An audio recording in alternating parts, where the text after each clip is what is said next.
Welcome to our e-learning class, my dear children of class 8. Now, let us start reading the chapter, the Indian Constitution, which we have already started in our previous session or in our previous class. Now, today we will be continuing with this chapter. That means we will be proceeding with this chapter. Now, the Indian Constitution or Bharatiya Samvidhan, the supreme law of India. Now some questions we have already come across, or some questions might have come in our mind, that what is the requirement of a constitution in a country like India? Who were present when the constitution was being written?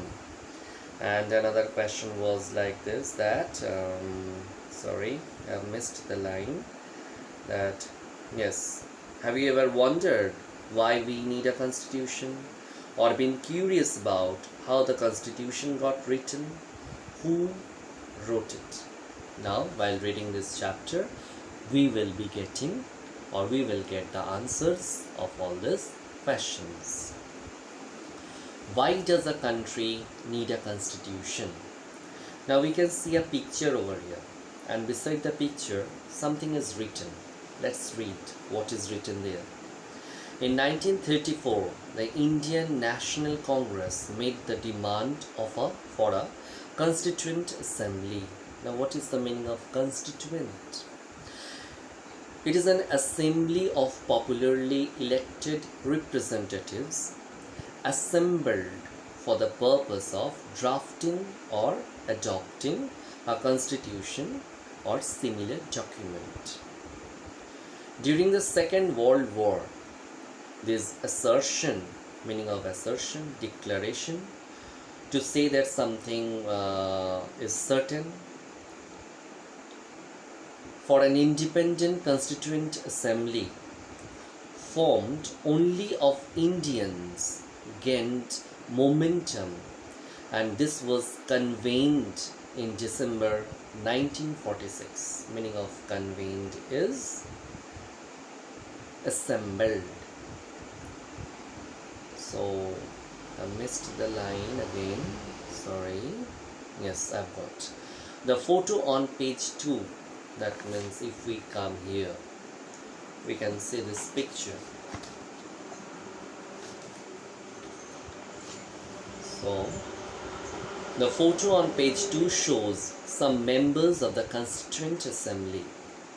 Between December 1946 and November 1949, the Constituent Assembly drafted a constitution for independent India. Meaning of drafted, preparing a preliminary version of a document,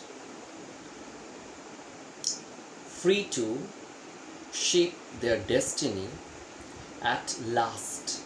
After 150 years of British rule, the members of the Constituent Assembly approached this task with the great idealism that the freedom struggle had helped produce. You will read more about the work of the Constituent Assembly later in the chapter. The photo alongside shows Prime Minister Jawaharlal Nehru addressing the Constituent Assembly. Today, most countries in the world have a constitution. While all democratic countries are likely to have a constitution, it is not necessary that all countries that have a constitution are democratic. Underline this sentence. It is very important. Now see, just let us go through once more this sentence. While all democratic countries are likely to have a constitution, it is not necessary that all countries that have a constitution are democratic. That means a constitution is must for any democratic country. But countries which are having constitution, it is not mandatory that they must be democratic in nature, or they must be following the democratic system of government. The Constitution serves us. The Constitution serves several purposes. First, it lays out certain ideals that form the basis of the kind of country that we as citizens aspire to live in. Underline this sentence. Meaning of aspire: direct one's hopes or ambitions towards achieving something.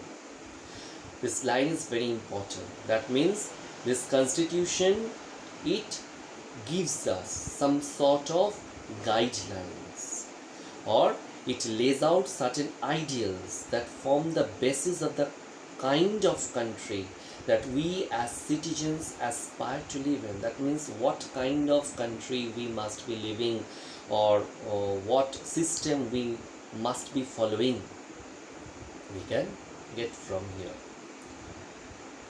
So children, in our next video we will continue with the rest part of the chapter. Now it's time to say you bye. Bye.